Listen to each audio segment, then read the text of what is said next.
if you want to be a streamer, you know, good fucking luck. You're already screwed. You would already be a streamer if you even had a shot. I see what he's doing here. He's trying to remove the competition, eliminate the opposition. That kind of rhyme. You know what? Let's follow this moron's advice for 1 second. Let's just imagine. What if it doesn't work out? And now what?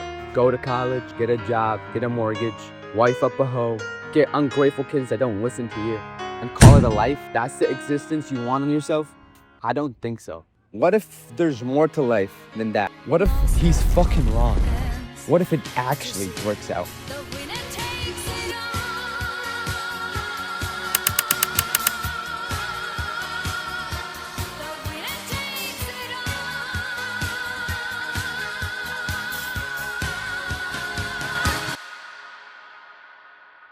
Lately, I've been getting better at making these videos, and you guys seem to like these videos. And if I'm being completely honest, it's been a blast. I've been enjoying making these videos. I really do. But also this week, I've noticed something happening in my mind. The dark clouds of doubt start to get closer and closer.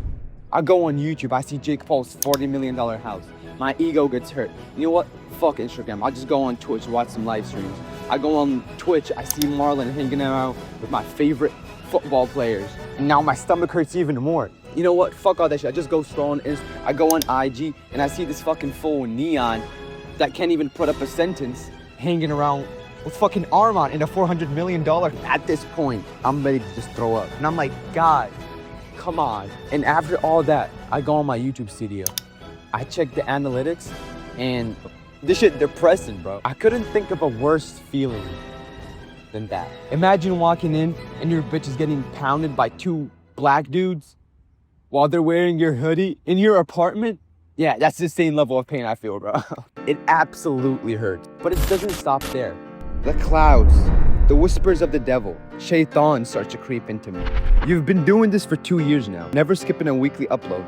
Unless, like, I have to. You've sacrificed summers for this. You've neglected relationships for this.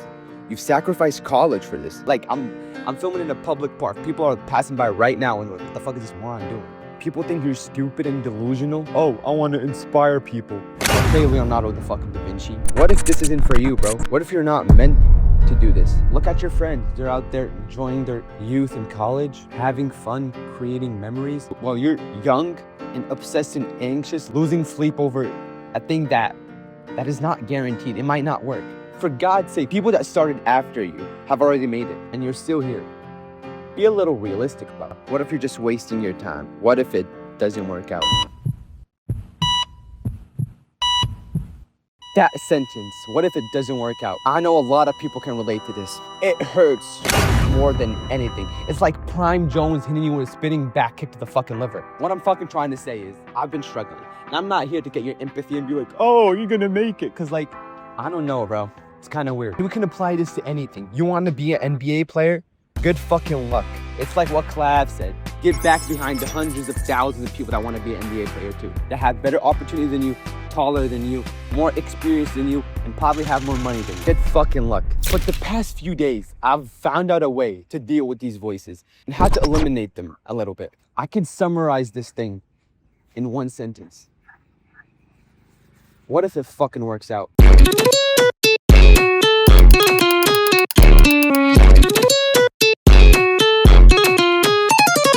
When we were young, we were encouraged to dream big. Aim for the moon, if you miss, you hit the stars, they said. Everyone wanted to be something big when they grow up. Doctors, astronauts. And now when we're grown, they tell us, be realistic, play it safe. Don't be delusional, honey. What happened to that little flame inside of us? They extinguished it and they conditioned us to accept failure. And that's not just our parents or the system or the media or the Jews, it's even our brain. Our brains are designed to predict the worst outcome possible. Like, for example, have you ever tried to fall off a cliff? No, not that. Like bungee jump or like jump into a lake. What is the first thing your brain thinks about? What if you smash your head into a rock? Sorry for being graphic. Even the other day when I was sparring, I found myself into a suplex and I wanted to hit it. And I've hit it before in practice. But my brain was like, what if you slap your neck in half? Our brains as well are the problem. And there's science studies that prove this. So we need to rewire our brains. Instead of, what if I fail? What about, what if it works out? And I've seen trainers do this. Add more manual thought. See, our brains, I sound like a fucking know-it-all. Actually, our brain's chemistry with the international law of power intertwines with the Shut the fuck up, bro. But really, our brains have two types of thoughts: manual and automatic. Automatic thoughts is like when you see a big booty Latina and you're like, damn! And the manual thoughts is the one you put in your head. Most of our days are spent in the automatic thoughts, and that's normal. But the thing with automatic thoughts is most of the time they're not in your favor, but you can't predict them. Sometimes they tell you, oh my God, look at you, little sexy motherfucker. And sometimes they tell you, man, shut your bitch. They're so unpredictable, that's what I'm trying to say. But manual thoughts, I mean, you put them in your head, so you get to control them. There's no way you can stop an automatic thoughts. I've tried. If there's a way, please let me know. But you can counter them. You can counter them by adding more manual thoughts into your brain.